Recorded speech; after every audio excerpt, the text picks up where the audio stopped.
This is Ryan Abraham, Dan Weber, USCFootball.com instant analysis here from the John McKay Center. We got to see Steve Sarkisian being introduced as the next head coach, USC football program. A lot of people here, a lot of media today. What do you think about how it went down? It was an interesting vibe. It wasn't the kind of rah-rah that you got, let's say, with Andy Enfield's basketball coach hiring, where they did it in the Galen Center. Only media allowed in, no students, no, and really not room enough for the media in this room. This meeting room here. Heck of a turnout. I think I counted 14, video cameras in the last row. So big turnout. Kind of subdued in a little bit, and people noticed, for example, that when Pat was introducing Sark, that there was kind of a sense of justifying Sark's record, and nobody in 29 years, only 3 teams at Washington had won more than 8 games a year, and he won 8 games. I mean, I think it's interesting, the juxtaposition of Sark saying, want this coaching staff to be able to continue and go on and win their 10th game. And it'll be interesting because if they win 10 games, that'll be 2 more than Sark ever won at University of Washington. And that's a reality. Yeah. It's here, and you can't get away from it. Yeah. You just can't, and it's very close to the Coach O leaving yesterday. I mean, it's all compressed probably in a way you would have not designed it if you were a PR professional. You would probably not say, this is the best way to do it.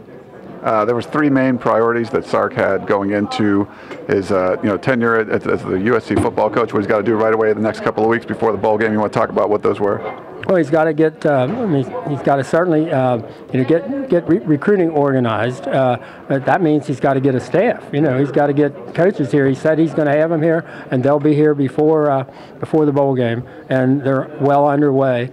He's obviously got to, and he started the process today. He's got to get with those draft eligible seniors. And got to get the kids. So this is the time when you've got turmoil. This is the time when kids maybe don't do that paper, don't go to class. So you got to get them, to finish up strong academically. I mean, he's got a lot of things on his plate. He said he'll go to practice. He'll just observe. He's not going to be part of the practice situation with Clay Helton and Clancy, running practice. But he's got a lot to do. You mentioned the staff. What are his plans going on for what the staff is going to do? I think he's going to pretty much be hands off, let this staff do do the coaching for the rest of the way, and then not, get, all that terribly involved in where this is going to go. But it's going to be tough because they just lost Ed yesterday.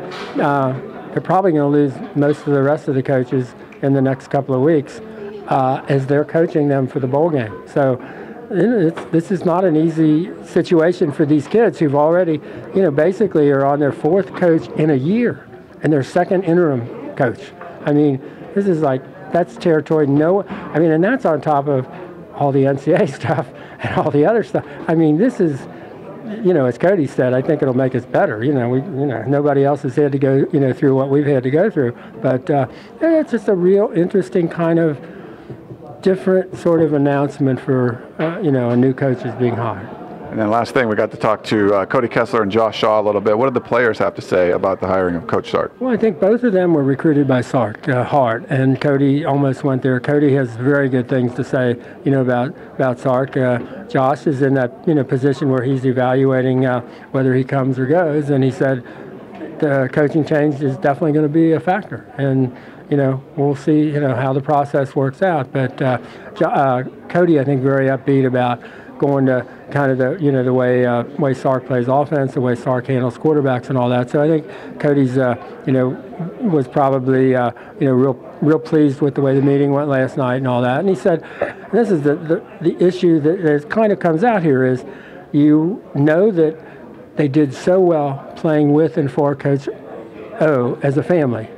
But then Cody says, going forward, it's a business, and it's about the players, and you can't get too caught up with the coaches. So you bring a new coach in, but then the message is, don't worry about the coach. He may not be here. I mean, it's really, and those things are going around in kids' heads, and they're thinking, okay, I'm trying to digest all this and trying to deal with it. But this isn't easy. Well, certainly an emotional time here down at USC. A lot more coming up on USCFootball.com with the new coaching hire of Steve Sarkisian, the new era of USC Trojan football. For Dan Weber, this is Ryan Abraham signing out from the John McKay Center. Check out USCFootball.com for more.